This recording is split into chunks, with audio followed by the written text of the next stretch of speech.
everyone, Joe here from Action X. Welcome to What's on the Tuber. Welcome back if this is your 12th DC Stargirl Season 3 episode review, the penultimate episode review of the entire show. Next week, we'll be coming back for our series finale review. Hurts to say, because, oh my god, this episode was great. I want to say it's amazing, because I was not expecting, there were just so many twists and turns, and I was just like, Jesus Christ, if this felt like the next episode needs to be 2 more episodes. Like, there's no way that they're going to wrap up everything by next week. It's just they set up the game so well that I feel like they're going to cut a lot of things out. Which, again, is unfortunate, and, you know, with the CW right now, they're not going to give extended run times and everything. I could be wrong, though, but I don't think it's going to be 44 minutes. So either the battles are going to be more quicker than normal, we're just getting a lot of, you know, dialogue scenes just to wrap up the show. But honestly, I really don't know. Like, you know, with this entire show, like with the seasons particularly, you just don't know what the direction was going to go with, because like literally we just had it kind of seemed formulaic, and then it kind of switched to something else. And I feel like this is probably the most. I mean, we'll talk about it more in a couple of weeks when we do the season 3 review. But with that being said, this episode was great. I thought it was amazing. I definitely was on the edge of my seat. Well, on the edge of my table the entire time. Also, I apologize if my voice sounds a little bit off. I'm a little bit sick. Not COVID related, just allergies. So that's why this episode review was delayed, because I was not feeling well when I was supposed to record this. So I was not able to record it on my usual time frame, so I apologize. Hopefully I'll be back to normal by next week for the series finale. But until then as well, let's get through the Butcher recap and talk about this week's episode of DC's Stargirl. So we begin where the last episode left off, where, yeah, Sylvester is pretty gung-ho about going after Icicle, wanting to kill him once and for all.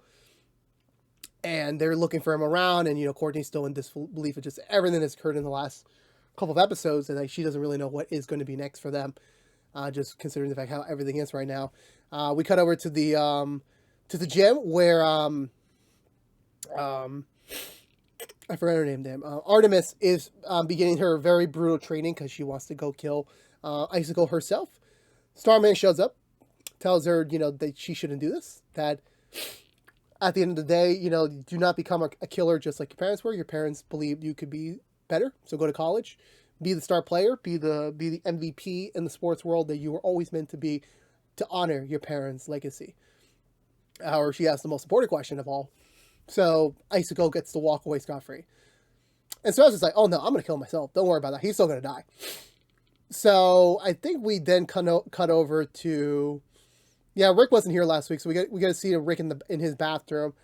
He's aware of like the side effects that the hourglass now without a limiter is giving him, so he tries to take it off. However, he starts experiencing this, like, you know, very traumatic headache and everything, and everything. Like, he starts like thinking like he's dying, so he puts back on the hourglass, and he's fine, indicating that like the damage that using this hourglass full time is already suited into effect on his mental status. I want to say, I'm jumping around here a lot because there's just a lot of things to go on. Jordan talks to his son about just everything that's happened, just, you know, that, you know, Cameron wants Courtney to understand and hopefully like follow suit. And, you know, Jordan's like, look, you gotta be realistic. Like, she's been through a lot. I don't think she's gonna be on our side immediately from the get-go. So you just gotta understand that, you know, like we got a larger game at hand here that, you know, she'll join when she joins. I have to drink a lot of tea this episode, by the way. Can't really talk too much, but I'm powering through. Anywho, where do we go from there? I want to say we get a scene where Jakeem and Mike are in the ISA lair with Cindy, who has reluctantly agreed for them to be her team, and she's filling them in, and like, you know, she was trying to look for one of her dad's secret labs, trying to hope that maybe there could be a connection here about possible experimentation. Obviously, know with the Ultra Humanite that maybe he was experimenting on him before he passed. So where do we go? Yeah, so also I forgot we had a flashback in the beginning of the episode where it's Dorothy, the one of the bodies that the Ultra Humanite took over for a brief while of its life. And I believe one of the JSA members confidants was trying to get inside her circle, was trying to like get close to her, but you know, this guy was like a freaking dummy. He didn't really know how to like cleverly apply himself into the situation, if you know what I mean. She kills him. That's where Dr. Ivo, i.e. the Dragon King himself, pre-transformation. Well, he has some of the transformation skin on his arm already, but they're just catching up a little bit about that Humana is not comfortable being Dolores anymore. Like, yeah, it's a great cover to get away from it all, but they miss being on the action. They miss being out there, helping out, like, actually causing some mayhem. So he wants to get a gorilla body as his next, feat to, like, really teach the JSA a lesson. I want to say by this point, am I forgetting any of those scenes? Oh yeah, there was a scene where Sylvester goes to meet Beth and Yolanda at the shop, and they're just discussing like what the next plan is, and Sylvester's just getting into about just he has to fight Icicle alone. That yeah he is stronger now, but it has to be him. He has to be the one to finish this once and for all, and then he's expendable. Even if he dies again, he has nothing to leave down. Courtney's already his successor, so he doesn't really have to worry about any of that. And he also advises them to, like, once this entire conflict is over, just to move on. Just, you guys find successors again for your roles. You guys have an opportunity now to, like, back out of this if you don't want to. Which I think they're taking it a little bit seriously. So, it's a bit finicky to say the least. I want to say, I want to remember what other scenes we got before when we started, like, really escalating here. I think there isn't.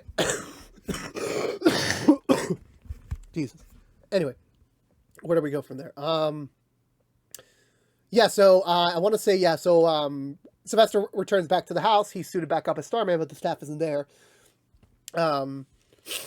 Pastor's trying to ask him, where were you? Like, what were you doing? And, and Sylvester's getting fed up with it because, like, again, none of them really want to, like, move in on Jordan. No one wants to move in on him. No one wants to take him down. Everyone's just like, thinking like, oh, maybe he's changed. Maybe this is an opportunity for us to all be friends. Sylvester's not having any of that. He really wants to just kill him. And he had enough of Pat. So he snaps at him saying that, Pat, you are just nothing to me. You're not a hero. You're barely a sidekick. Like, you made the stupidest move. I'm bringing these kids so that you can feel like a mentor. You can feel like a hero to them, but you're not.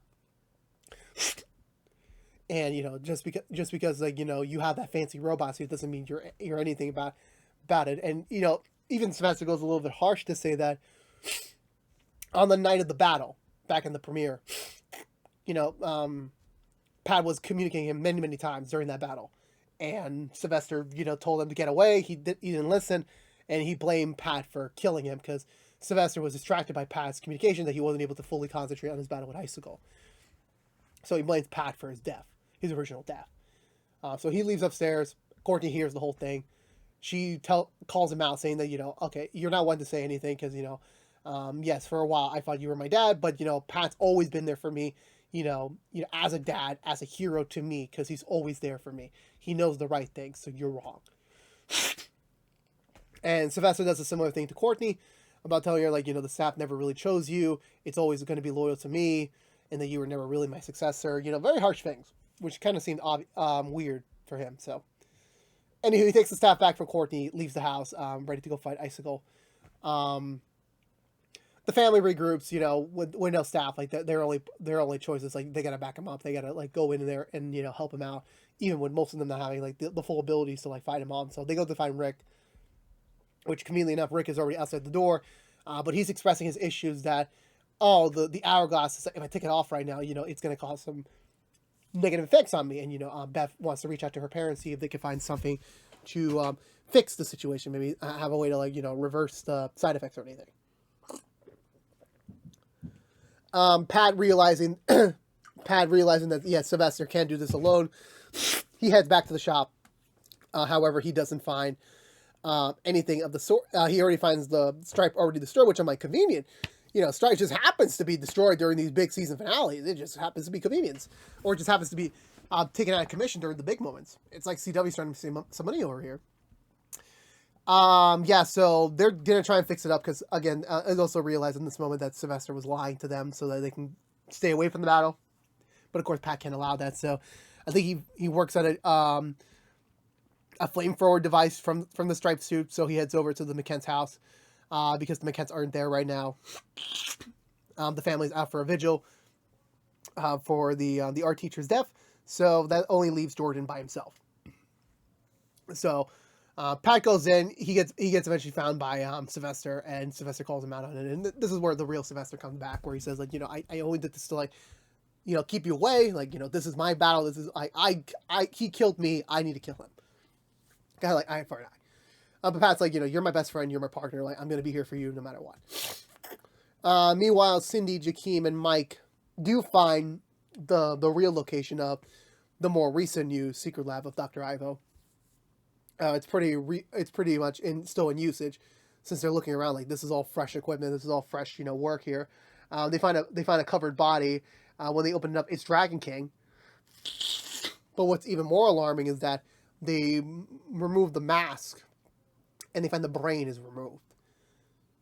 And then Ultra Humanite comes out, and it's Dragon King in Ultra Humanite's brain. Which I'm thinking to myself, wait, if Dragon King is in Ultra Humanite's brain, there was Ultra Humanite. And then we had a shot behind Sylvester. And now I'm thinking, oh no. Like, this is not good whatsoever.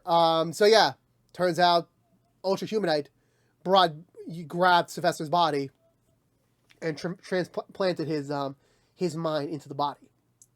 Which I'm thinking to myself, oh my god. I didn't even think about that. I was like, huh. Sylvester's resurrection just came out of nowhere, like just like a simple comic book. Literally the reference they use are like, oh, the cosmic staff gave Sylvester some powers, and that it was enough to resurrect. Like, honestly, that was believable. I didn't really know that was going to be. It's almost like Mysterio explaining there's a multiverse before the multiverse even was like a thing in the MCU. It's just common convenience. But yeah, so it turns out Ultra Humanite was in Sylvester's body. Sylvester never really came back at all, and he's in cahoots with Icicle and Ultra Human. Well, he's in cahoots with Icicle and Dr. Ivo. So, I want to say they don't realize it yet. I know Cindy, Mike, and Jakeem managed to escape the lab, away from a now weird Dragon King in the gorilla body, and that's kind of weird to say.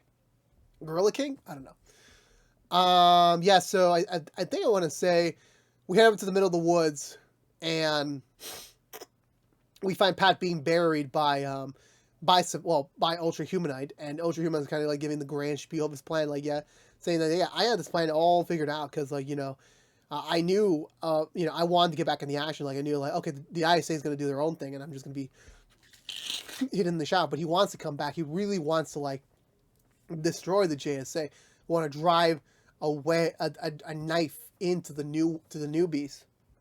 He was like, well, how is the most commonly accepted thing? And of all the people, he knew it's Sylvester. Sylvester is the leader. He's the most looked upon. Everyone's just following Sylvester, even Pat.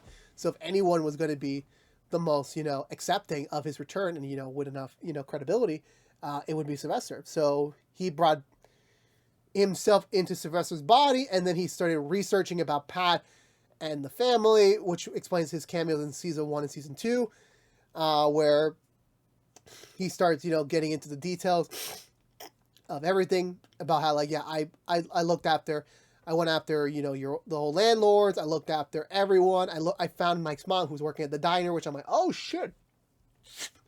Like, I didn't know that. Like, I'm pretty sure they probably named the name tag in that episode. So I'm pretty sure if any hardcore fans were, like, looking, they would have been like, hey, is that the mom? So Sylvester was, like, really looking. And again, I completely forgot because season 2 was so long ago. So he knows that Dr. Ivo and Isaac are going to have their own plan once this arrangement's over, but at least for now, like, at least he's responsible for, like, killing the rest of the JSA, and, he did everything he could to, like, drive a wedge between them, like, Yolanda's ability into Courtney and her parents, and as well as, making sure she was really much of a hard ass on Cindy, Beth pushing away her parents, Rick with the Liminers, Courtney with herself, dad about being Stargirl when Starman's around. It all worked like a T. So now it's to the point where, like, they're at their weakest, and they're the easiest to be taken out, because Courtney doesn't have her staff, Rick's overboard, Yolanda and Beth are now really, like, between the three of them, and in the promo you're going to see 4 of them, it's not going to really be an even matchup, so, and Stripe taking out a commission, their plan so far is seemingly going to work. Pat, for some reason, tries to reach out to Sylvester, but I'm like, Pat, his mind is gone. They removed his brain. Sylvester's dead. I don't know why you were trying to, like, pitch him, like, hey, Sylvester, I'm still here. Remember, like, no, Sylvester's gone. That's a whole new brain. Like, the mind's gone. I don't even know. I know Pat was, like, thinking, like, he's near death. He's just trying to figure himself out, trying to, like, get out of the situation. But, like, dude, you're gonna die. I get that. But, like, at least think rationally here. He finishes the burying process and he leaves him, buried underneath as we wonder what the fuck happens next. And that was it for this week's episode of DC Stargirl. Again, I thought this was great. They definitely really they gave us the surprise, they gave us the twists and turns. Like it really bums me out that this is the last season, that we're not going to be able to get a season 4, because like there's just so much possibilities and so much direction they can take these characters next. And high school's still not over for them, so there's still more avenues to go. But I'm like, all right, if it is what it is, I mean, it sucks. But like I don't know how they're gonna wrap this all up by next week. I really don't know. But this episode was great. They definitely held nothing back. I want to say this was probably a twist that no one was expecting. Hardcore fans probably had inklings of it, but they didn't really know what the true payoff was going to be until like we got the moment in the episode. I'm just like, wow. Again, I really hope, like, I don't know, like seeing evil Sylvester torment the kid kind of seems like a more interesting season. I mean, sure, the season was good overall, but like I just would have imagined like if they would have kept that, like, the reveals going a little earlier. But it is what it is. They definitely wrapped up as much as they can, and definitely they set the stage for a very gigantic series finale that I don't know how they're going to do. But overall, for this episode, they nailed it out of the park. They definitely set the stage up, and that's what the job of the penultimate episode has to do, even if the next episode is the series finale. So that being said, I'm going to give this episode 2 thumbs up. I really enjoyed it quite a lot. Let me know in the comments below, what did you think of this week's episode of DC Stargirl? Let's have a conversation down below. And I believe that's going to do it for me today, everyone. So if you're unaware, this is day 1 and 2 from Action X, reviewing every episode in the 3rd season of Stargirl. If you want to know what we're doing over What's the 2 besides our Stargirl episode reviews, we're currently doing the rookie episode reviews each and every week. And next week, we're also going to start up our Doom Patrol season 4 episode reviews. So go check that out there. If you don't care about Stargirl, sadly, you're in luck. We'll be back next week for the series finale review. It's going to be painful for me to review it because their show's been great. And then after that, the week after that, we go to the season 3 review. So yeah, a lot on the table.